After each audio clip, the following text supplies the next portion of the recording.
Hi friends, I am Tilak. You're watching Tech Made Be Unique, and today we're going to see how to insert a registered sign symbol on your Google Sheet mobile. If you are new to this channel, make sure to click on subscribe button below. We just quickly move on to the video. So how to insert a registered sign symbol in Google Sheet mobile, I just going to show in this video. So first of all, just open this sheet here and just click on any cell. Now click on this enter formula option. Now I just using Google keyboard. You can download it from Play Store. So there is no insert symbol option present on the Google Sheet mobile. So instead of that, you can use your keyboard to insert the symbol. So just click on this section and click on this emoji section, and here you just type as registered or the G. You can find the symbol. This is the one of the way to insert the registered sign symbol.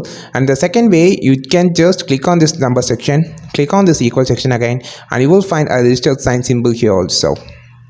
So these are the two ways you can insert a registered sign symbol on your Google Sheet mobile. I think this video helped you a lot. Like this video, share this video, subscribe this channel. We will meet on next video with a super valuable content. This is Tilak signing off from Tech Made Be Unique. Have a wonderful day.